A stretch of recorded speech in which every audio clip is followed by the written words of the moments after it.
The invitation card trembled in Sophie's fingers. Embossed lettering on cream stationery, the annual hospital gala. She stared at her reflection in the locker room mirror, her scrubs worn at the edges, then opened her wallet. $32 all that remained, until next payday. She tucked the invitation away just as the door opened. Daniel Hayes, still in his suit from the board meeting, held a white box tied with blue ribbon. Their eyes met in the mirror. "You're not going, are you?" he asked. Sophie turned, surprised to find him in the staff locker room. He stepped forward, extending the box. "This was Rachel's, I thought. Maybe you could wear it." Before she could respond, his voice softened. "Will you be my first date?" The question hung between them, loaded with unspoken weight. Sophie stood frozen, a storm of emotions crossing her face. What exactly was she to him? Sophie Wilson had never taken the easy road. At 32, she worked 3 jobs: hospital nurse by day, flower shop assistant on weekends, and online certification courses by night. Her apartment was sparse, functional, like a way station rather than a home. The walls remained undecorated after 2 years. Why bother when she only slept there? Her alarm blared at 4:30 each morning. By 5:15, she was cycling to Mercy General Hospital, her scrubs and change of clothes packed neatly in her backpack. She arrived by 6, before most of the administrative staff, preparing medications and reviewing charts with meticulous care. Other nurses chatted about dating apps and weekend plans. Sophie smiled politely but rarely joined the conversations. The day Margaret Johnson, head of nursing, called Sophie into her office, she assumed she was being reprimanded. Perhaps a patient had complained about her quiet demeanor, mistaking efficiency for coldness. Sophie's hands twisted in her lap as she waited, mentally cataloging any mistakes she might have made in recent shifts. "There's a special assignment," Margaret said, sliding a file across her desk. Emma Hayes, 8 years old. Seizure disorder, unresponsive to standard protocols. Her father has requested private nursing care. Sophie flipped through the file, scanning medication lists and neurologist reports. Hayes? As in Daniel Hayes? The hospital board member? His daughter's condition has deteriorated. He's desperate. Margaret's expression softened slightly, revealing a rare glimpse of the compassion that had likely drawn her to nursing decades ago. "You're our best pediatric nurse, Sophie. Take the assignment. The pay is double your current rate." Sophie hesitated, noting the complexity of Emma's condition. The child had been hospitalized 7 times in 3 months. "Why me specifically?" Margaret's smile didn't reach her eyes. "Your record speaks for itself. And Mr. Hayes requested someone with your qualifications." She closed the file with finality. "Starting tonight, 7 p.m. That evening, Sophie stood at the entrance of an elegant brownstone in Beacon Hill, its windows glowing amber against the twilight sky. Her reflection in the polished brass knocker revealed shadows under her eyes from her double shift. She smoothed her practical ponytail before ringing the bell.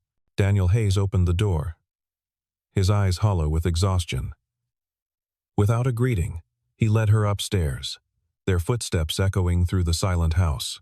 Emma lay small and pale against white sheets, her blonde hair spread across the pillow like a halo. Medical equipment surrounded her bed: monitors, IV poles, oxygen. The room felt clinical despite the princess wallpaper and stuffed animals arranged on shelves, untouched and gathering dust. "She hasn't slept properly in days," Daniel said, voice flat. "The doctors say the seizures could come any time. I'll be working in my study." With that, he left, leaving Sophie alone with his daughter. Sophie organized her supplies, then sat beside Emma's bed. The child watched her warily, eyes full of questions she wouldn't voice. Monitors beeped steadily in the background, marking time in the silent standoff between nurse and patient. "My name is Sophie," she said softly. "I'll be taking care of you tonight." Emma turned away, curling into herself. Sophie didn't push. Instead, she hummed quietly while checking vitals, a melody from her childhood. The lullaby filled the silence, and as midnight approached, Emma's eyes grew heavy. For the first time in weeks, the child slept peacefully through the night. From his study doorway, Daniel watched Sophie singing, her hand gently stroking his daughter's hair. Something in his chest tightened a feeling he'd forgotten existed. The routine established itself over the following weeks. Sophie arrived each evening at 7, relief washing over Daniel's face when she appeared. During the day, other nurses cared for Emma, but nighttime belonged to Sophie. She brought books, told stories, and always sang the same lullaby when Emma couldn't sleep. Her gentle consistency slowly earned Emma's trust. Sophie noticed the empty spaces in the house, the gaps where family photos had been removed, the closed door to what must have been the master bedroom, the untouched piano gathering dust in the corner of the living room. Daniel Hayes lived like a ghost in his own home, appearing briefly to check on Emma before retreating to his study. Sophie sometimes heard him pacing late into the night, the floorboards creaking under his restless wandering. One night, the child woke sobbing, more vulnerable than Sophie had yet seen her. "I want Mommy," she cried, her small body shaking with grief. Sophie gathered Emma into her arms without hesitation, rocking her gently. "I know, sweetheart. I know. I'm here." The words felt inadequate against such profound loss, but Sophie offered them anyway, along with her steady presence. "You smell like flowers," Emma whispered, nestling against Sophie's neck. Mommy smelled like flowers, too. Sophie swallowed the lump in her throat. "Is that right? What kind of flowers?" "White ones, from her garden." Emma's voice grew drowsy as Sophie continued rocking her. "Daddy doesn't go to the garden anymore. He says it hurts too much." Sophie continued stroking Emma's hair, singing softly until the child drifted back to sleep. From the shadowed doorway, Daniel watched, his own eyes wet with unshed tears. He retreated silently before Sophie could notice his presence. But something had shifted in him, the first crack in the wall he'd built around his grief. 3 weeks into Sophie's assignment, it happened. Emma's body stiffened suddenly during their bedtime story, her eyes rolling back. The seizure gripped her violently, monitors screaming in alarm. Sophie moved with practiced precision, turning Emma onto her side, protecting her head, administering the emergency medication. Her voice remained calm, reassuring, even as her heart hammered against her ribs. "Emma, I'm right here. You're safe, sweetheart. I'm right here." The seizure subsided after 2 terrifying minutes. Sophie continued monitoring vitals, wiping Emma's forehead with a cool cloth. When she looked up, Daniel stood beside the bed, tears streaming unchecked down his face. "How do you do that?" he whispered. "Stay so calm." Sophie adjusted Emma's blanket, checking the IV line where emergency medication flowed. "She needs someone to be her rock. I can fall apart later." Daniel's composure crumbled. "I couldn't save her mother. And I can't save her." The confession seemed torn from him, raw and bleeding. "You don't have to do it alone anymore," Sophie replied quietly. For the first time since they'd met, Daniel Hayes looked directly at Sophie, really seeing her. The next morning, Daniel brought Sophie coffee as her shift ended, the first personal gesture he'd made. "Thank you," he said simply, but his eyes held deeper meaning. From that moment, something shifted between them. He began lingering in Emma's room during Sophie's shifts, asking questions about seizure protocols, listening as Sophie explained medications and side effects. Sometimes they talked about everyday things, books they'd read, places they'd visited. Emma mentioned her mother's garden, Sophie said one evening, as they sat watching the sleeping child. Daniel's expression tightened. Rachel loved gardening. White flowers, specifically. Said they reminded her of growing up. He looked away. "I've let it go. Couldn't bear to see it after she died." "Emma remembers it. Says it smelled like her mother." Sophie spoke gently, watching his reaction. Maybe someday it could be a place of comfort rather than pain. Daniel didn't respond. But later that week, Sophie noticed garden tools on the back porch. Unused, but present a small step toward healing. Emma began to heal too. The seizures became less frequent. Her appetite improved, and color returned to her cheeks. She started drawing pictures of herself, of Sophie with impossibly long hair, of a garden filled with white flowers.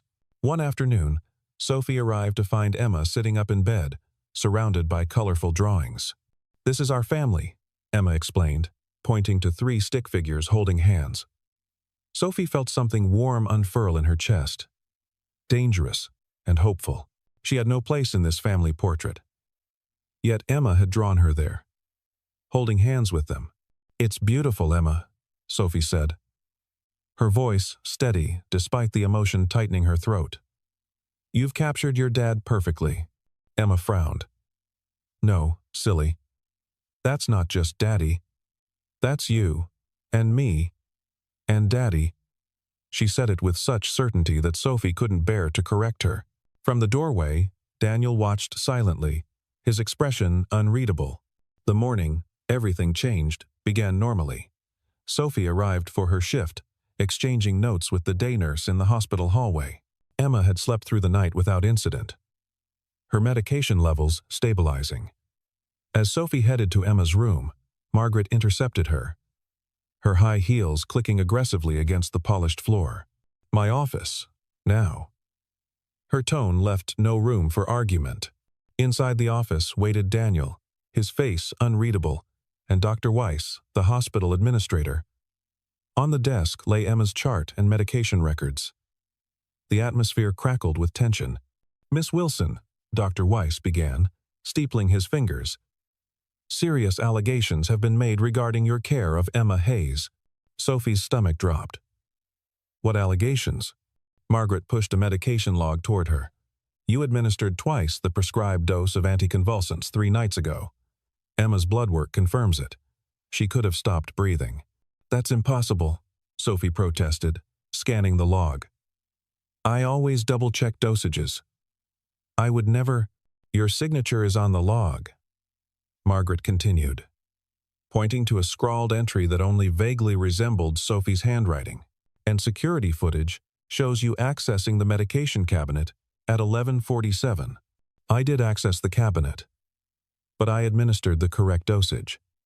Sophie looked to Daniel, expecting support. Instead, his eyes held doubt, his posture rigid with fresh fear. The betrayal in his expression cut deeper than any accusation. "Did you make a mistake?" he asked quietly. "Everyone makes mistakes. Sophie, just tell us the truth." The betrayal cut deeper than the accusation. After everything, after all the nights she'd cared for Emma, all the moments they'd shared, he believed she would harm his daughter. Sophie's hand trembled as she pushed the log away. "I would never endanger Emma," she said, her voice breaking.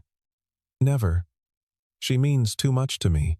"The evidence suggests otherwise," Dr. Weiss replied coldly. "Until this investigation concludes, you're suspended from all nursing duties, particularly regarding the Hayes family." Sophie's hand flew to her throat, where the pendant Daniel had given her last week, a small silver star for their guardian angel, he'd said suddenly felt heavy. Emma was waiting for her, expecting their morning reading ritual. What would they tell her? "I'll find someone to replace you," Margaret said, dismissing her with a wave. "You'll be contacted about the disciplinary hearing." Sophie stood, her legs unsteady. "Daniel, please. You know me. You know I would never hurt Emma." His eyes met hers briefly, conflicted. "I thought I knew Rachel too. She kept secrets that nearly destroyed us. I can't risk Emma's safety on trust alone." The words struck like physical blows. Sophie walked out, knees weak. Past familiar faces that now seemed to judge her, she cleared out her locker, including the white box with the gala dress she'd never wear now. Outside, rain fell in sheets, soaking her as she cycled home, tears mixing with raindrops. For 3 days, Sophie lived in limbo. She called the flower shop, requesting extra hours. She completed certification assignments mechanically. She stared at her phone, hoping for a message from Daniel saying he believed her, that he knew she would never hurt Emma. None came. Instead, she received formal notice of a disciplinary hearing scheduled for Friday morning. The document outlined potential consequences, including license revocation. Everything she'd worked for hung in the balance. Sophie paced her small apartment, retracing every moment of that night. She'd prepared Emma's medication, as usual, double-checking the dosage, as she always did. The security footage would show that, but apparently it also showed her accessing the cabinet at the exact time in question. How was that possible? Sophie stopped pacing suddenly as realization dawned. She hadn't been the only one in the medication room that night. Mark Stevens, a night nurse who often worked the pediatric floor, had entered just as she was finishing. He'd made small talk while she logged the medication, even offered to deliver it for her. Sophie had declined, but he'd been there, watching her. She tried calling the hospital security office, but her calls went unanswered. With growing desperation, she wrote a detailed statement of events, including Mark's presence, but received no acknowledgement from the hospital legal department. It seemed the decision had already been made. The disciplinary hearing convened in a sterile conference room on the hospital's administrative floor. Hospital legal counsel presented the case against Sophie: falsified logs, inconsistent medication counts, the security footage showing her at the cabinet. Sophie sat alone, without representation, answering questions in a hollow voice. When asked if she had administered the extra medication, she simply repeated, "I would never harm Emma." The committee seemed unmoved. Chairman Reynolds shuffled his papers, ready to announce their decision, when the door opened. Daniel Hayes entered, followed by hospital security chief James Rollins, whose serious expression contrasted with the triumph in his eyes. "This hearing can't conclude yet," Daniel announced. "There's evidence you haven't seen." James connected a laptop to the projector.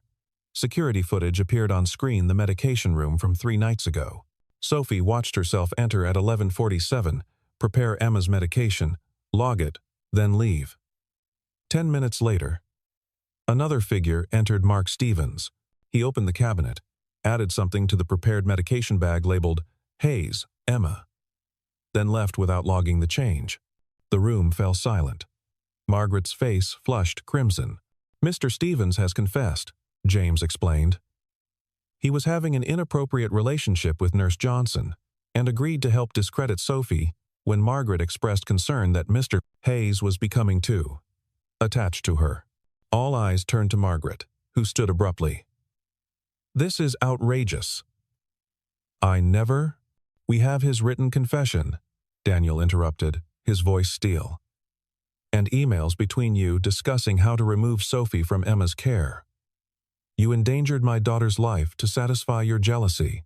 The committee chairman cleared his throat. "Miss Wilson, you are fully reinstated with our deepest apologies. Miss Johnson, please surrender your hospital credentials immediately." As the room emptied, Daniel approached Sophie. "I'm sorry," he whispered. "I should have trusted you." Sophie met his eyes. Her own still hurt. "Why didn't you?" "Because everyone I trust eventually leaves." The raw pain in his voice made her reach for his hand. He gripped her fingers tightly. "I believe in you, Sophie. Please, come back to us. Emma needs you." His unspoken words hung between them. "I need you too." Sophie nodded, unable to speak through the emotion closing her throat. As they left the hearing room, Daniel handed her a small envelope. "Emma made this for you. She doesn't know what happened, only that you had to go away for a few days." Inside was a crayon drawing Sophie in her blue scrubs, surrounded by a rainbow and white flowers. At the bottom, in wobbly letters, "Please come home." 2 weeks later, Sophie received another invitation: the hospital gala. Now with her name specially mentioned for her dedication during Emma's health crisis. She sat on her bed, staring at the card. She couldn't afford a dress, couldn't face the whispers and judgment of people who had so recently believed her capable of harming a child. Emma called her daily, asking when Sophie would visit. Though Sophie had returned to work, she had requested reassignment to a different unit, away from Margaret's friends who still eyed her suspiciously. Sophie made excuses about her schedule: extra shifts, studying, unable to admit she feared seeing Daniel, afraid of the feelings growing between them. How could she compete with Rachel's ghost? The afternoon before the gala, Emma called. "Are you coming to my house today?" she asked. hope filling her voice. "Not today, sweetheart. I'm studying for my certification exam." Sophie closed her eyes against the pain of disappointing the child. End of chapter. Doe. "Are you coming to the party tomorrow?" "Daddy says you'll be the prettiest nurse there." Emma's innocent question made Sophie's throat tighten. "I don't think so, Emma. I don't have anything fancy enough to wear. But you have to come. I told everyone my Sophie would be there." Emma's voice rose with distress. "Emma, I'm not really your Sophie," she said gently. "I'm just your nurse." Silence filled the line. Then, in a small voice, "But I love you. And Daddy does too. He's sad when you don't come." After they hung up, Sophie stared at her reflection in the bathroom mirror. Who was she kidding? She had fallen in love with them, both the solemn, wounded man and his brave daughter. But she couldn't build a life on borrowed time in another woman's shadow. The night before the gala, Daniel came to her apartment, holding the same white box. "Emma misses you," he said when she opened the door. "We both do." Sophie stepped back, allowing him inside her sparse living space. "I've been busy. Too busy for the gala." He set the box on her kitchen counter. "Emma says you're not coming. I don't have anything to wear," she admitted, embarrassment coloring her cheeks. Daniel pushed the box toward her. "Rachel would want you to have this. Please, Sophie. Will you be my first date since?" His voice faltered. "Will you be my first date?" Against her better judgment, Sophie opened the box. Inside lay a silk dress, the color of champagne. Simple, yet elegant. She touched it reverently. "I can't replace her, Daniel. I'm not asking you to." His eyes held something new hope, perhaps. "I'm asking you to be you. With us. And who am I to you?" Sophie asked. The question that had haunted her since that first moment in the locker room. Daniel stepped closer. "You're the woman who saved my daughter's life. Who makes her smile again. Who brought light back into our home." His voice softened. "The woman I think about every minute you're not with us." Sophie's resolve wavered. Could she really say no to one night? "Just the gala," she agreed finally. "As friends." Daniel's smile didn't reach his eyes, but he nodded. "I'll pick you up." At 7. The gala ballroom glittered with chandeliers and the jewelry of Boston's elite. Sophie entered on Daniel's arm, the silk dress flowing around her like liquid gold. She'd pinned her hair up, revealing the delicate curve of her neck, where the silver star pendant rested. Heads turned. Whispers followed. She recognized hospital board members, doctors who had sat in judgment at her hearing. Margaret's friends huddled together, their disapproval palpable. One woman, Rebecca Harrington, chief surgeon's wife, approached. "Isn't that Rachel's dress?" she asked, voice dripping saccharine concern. How sentimental of Daniel to recycle it. Sophie's confidence faltered.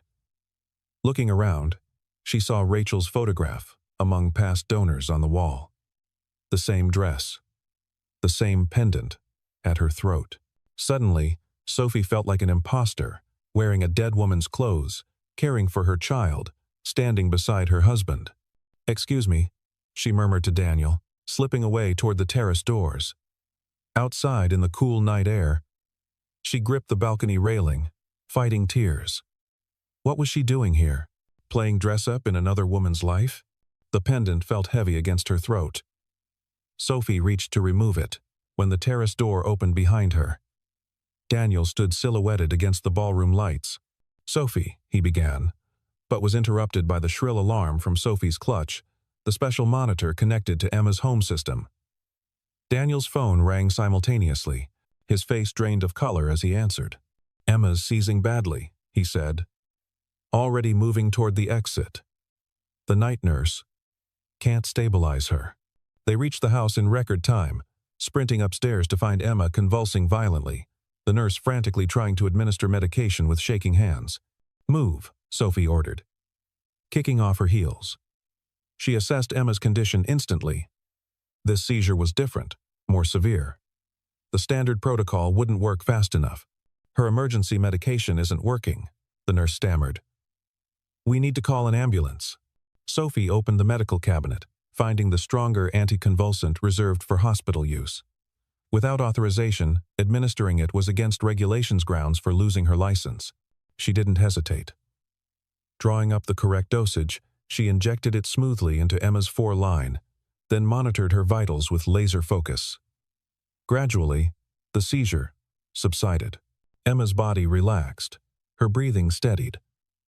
Sophie continued working, checking pupils, adjusting oxygen, recording vitals. Only when she was certain Emma had stabilized did she look up. Daniel stood watching, still in his tuxedo, tears streaming down his face. The night nurse had disappeared to call off the ambulance. They were alone with the sleeping child. "You saved her," he whispered. "Again. It's always you, Sophie. Always." He stepped closer, taking her hands in his. "Please, don't leave us again. I can't do this without you." The truth she'd been fighting burst from her lips. "I need you," she confessed. "Both of you. But I'm afraid." "Of what?" His fingers tightened around hers. "Of being a replacement. Of living in her shadow." Emma stirred, her eyes fluttering open. "Sophie," she mumbled drowsily, "you came back, and you're wearing the princess dress." Sophie sat on the edge of the bed, stroking Emma's hair. "Yes, sweetheart. I came back." Emma's gaze focused on the pendant at Sophie's throat. "That's Mommy's star," she said. Then, more alertly, "The song you always sing, Mommy used to sing it too." Sophie froze, her eyes meeting Daniel's over Emma's head. "Did you know my mommy?" Emma asked innocently. The room seemed to shrink around them. Sophie's heart hammered in her chest as decades of secrets threatened to spill over. "Emma, sweetheart. You're my sister, aren't you?" Emma's question cut through the room like a thunderclap. The one in the picture Mommy kept in her special box. Daniel's face drained of color. "What picture, Emma?" "The one with the two little girls. Mommy showed me before she got sick. She said I had an aunt who didn't know about me yet, but someday we'd meet her." Emma's eyes, so like Rachel's, fixed on Sophie. "It's you, isn't it?" Sophie couldn't breathe. She hadn't planned for this moment, had dreaded it, yet longed for it. Slowly, she reached into her clutch, removing a worn photograph. Two girls stood before a white flower garden, arms wrapped around each other. The older one, maybe 16, with Rachel's unmistakable smile. The younger, about 7, was undeniably Sophie. "Rachel was my half-sister," Sophie whispered, passing the photo to Daniel. "My mother married her father when I was little. We grew up together until I was 12. When our parents divorced, Rachel stayed with her father. I moved across the country with my mother." Daniel stared at the photo, recognition dawning. "She never told me she had a sister. We lost touch. Different schools, different states. By the time I tracked her down years later, she was already married to you. I wrote letters, but she never received them," Daniel finished. "Her father probably intercepted them. He controlled everything in her life until she met me. I found her obituary online 3 years ago." Sophie's voice broke. "I never got to say goodbye." Emma reached for Sophie's hand. "But you found us." Daniel looked up sharply. "Was it coincidence? You working at Mercy General where I'm on the board?" "No," Sophie admitted. "After I learned about Rachel's death, I researched you and Emma. When I discovered you were at Mercy General, I transferred there, hoping, I don't know what I was hoping. To be close to Rachel's family somehow? To watch over her daughter from afar? I never planned to get involved in your lives, but Margaret assigned you specifically to Emma."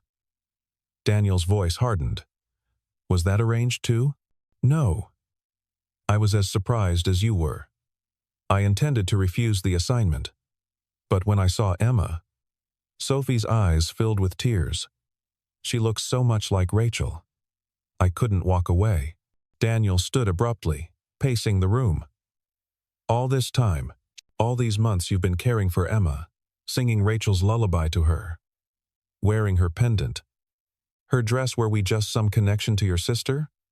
Some obligation you felt?" Daniel, no. I found an email, he interrupted, on Rachel's computer after she died. From you. She never opened it. He rubbed his face. The subject line said, I found you, sister. She died 2 days after you sent it. She was planning to respond, had written it in her journal. Her last entry said she wanted to introduce you to Emma. The weight of what might have been crashed over Sophie. She'd been so close to reuniting with Rachel, only to lose her forever without ever saying goodbye. And now, here was Rachel's daughter, Rachel's husband, the family that should have been in her life all along. I should have told you the truth, Sophie whispered, but I was afraid you'd send me away. Emma, watching them with solemn eyes, spoke up. Daddy, don't be mad at Sophie. Mommy wanted us to know her. Daniel looked at his daughter, then at Sophie, the woman who had saved Emma multiple times, who had faced false accusations to protect her, who had broken protocol tonight to keep her safe, the woman who sang Rachel's lullaby and smelled like flowers and brought light back into their home. The doctors want to admit Emma overnight, he said finally. For observation. I need time to process this. Sophie nodded, heart aching. Of course. The hospital room was quiet save for the rhythmic beeping of monitors. Emma slept peacefully, the crisis passed. Sophie sat beside her, still wearing Rachel's silk dress, now wrinkled and stained with antiseptic. The door opened, and Daniel entered. He'd changed from his tuxedo into jeans and a sweater, his hair damp as if he'd showered. He looked exhausted but calmer. The doctors say she's stable, Sophie reported softly. No more seizures, Daniel nodded, pulling a chair beside hers. I went home and looked through Rachel's things. Found this. He handed Sophie a small leather journal. It's her diary from her last months. Sophie touched it reverently. Daniel, I can't. She wrote about you. About wanting Emma to know her aunt. About regrets. His voice caught. She never stopped loving you, Sophie. She was gathering courage to reach out when the cancer came back. Tears spilled down Sophie's cheeks. I missed her every day. She missed you too. Daniel took her hand. The hospital board met tonight after Emma's emergency. They're reviewing all staff credentials in light of what happened with Margaret. Sophie tensed. I administered medication without authorization. I could lose my license. You saved my daughter's life, Daniel countered. I testified to that effect. They're recommending you for the head pediatric nursing position, with specialized training in seizure management. Hope flickered in Sophie's chest. And Emma's care? I'd like you to continue overseeing it. Daniel paused. But not as her nurse. Sophie's heart sank. Of course. He couldn't trust her after her deception. I understand. No, you don't. Daniel squeezed her hand. I want you in our lives, Sophie. Not as Emma's nurse, but as her family. As Rachel would have wanted. His eyes met hers. As I want. The next morning, Daniel drove them home not to Sophie's apartment, but to the brownstone.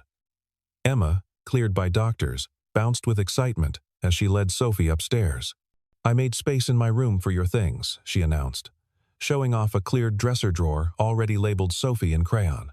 Daniel watched from the doorway, a small smile playing across his lips.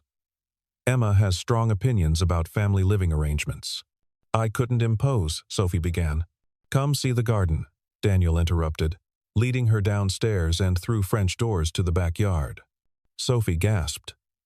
The garden, once neglected, showed signs of recent care. New white flowers, lilies, roses, gardenias had been planted alongside the established ones, creating a patchwork of old and new. It looked exactly like the one in her childhood photograph with Rachel. She planted it when we first moved in, Daniel explained. Said it reminded her of home. His voice softened. I started working on it again last week, after Emma showed me the drawing of the three of us. It's beautiful, Sophie whispered. This is your home too, Sophie. You belong here. His eyes met hers. You always have. 6 months passed in a blur of domestic rhythms. Sophie worked part-time at the hospital now, specialized training under her belt, but her primary focus remained Emma. The child flourished under their shared care, her seizures controlled by new medication. The three established routines: Sunday pancakes, Friday movie nights, daily walks when weather permitted. One crisp autumn afternoon, they visited the park where Daniel had proposed to Rachel years before. Emma raced ahead to the swings, while Daniel and Sophie walked slowly behind. "She asked about Rachel this morning," Sophie said. "Wanted to know how we celebrated her birthdays as children." "And what did you tell her?" "About the scavenger hunts Rachel would create, with clues and little gifts hidden around the house. Emma wants us to do that for her birthday next month." Daniel smiled. "We will." He stopped walking, turning to face Sophie. "This feels right, doesn't it?" "The three of us?" Sophie nodded. "More right than anything in my life." "Then stay," he said simply. "Not as a guest, not as Emma's aunt, but as part of our family. Permanently." "I'm already staying," Sophie replied, her heart full. That evening, Emma sat in the white flower garden, speaking softly to the stone memorial bearing Rachel's name. Sophie watched from the kitchen window, feeling not jealousy but profound gratitude for her sister's legacy. Emma returned inside, her face thoughtful. "Do you think Mommy is happy about us being together?" Sophie knelt to meet her eyes. "I know she is, sweetheart. I believe she's smiling down on us right now." 1 year later, the hospital gala arrived again. This time, Sophie wore a new dress cream-colored silk that complemented rather than copied Rachel's style. As head of pediatric nursing now, she moved confidently through the crowd, no longer shadowed by whispers or doubt. Rebecca Harrington approached, her manner transformed from last year's condescension. "Sophie, congratulations on becoming Emma's legal guardian," Daniel told the board last week. "You've created a beautiful family." "Thank you," Sophie replied sincerely. "We're very happy." Later, on the same terrace where she'd once fled in tears, Daniel found her gazing at the stars. He stood beside her, their shoulders touching. "Do you remember what I asked you a year ago?" he said softly. "When I brought you Rachel's dress?" Sophie smiled. "You asked if I would be your first date. I was terrified you'd say no." He turned to face her, taking both her hands in his. "I have another question now."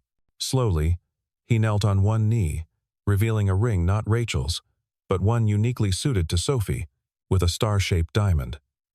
"Will you be my last date? For the rest of our lives?" Sophie's eyes filled with joyful tears. "Yes," she whispered. "Yes."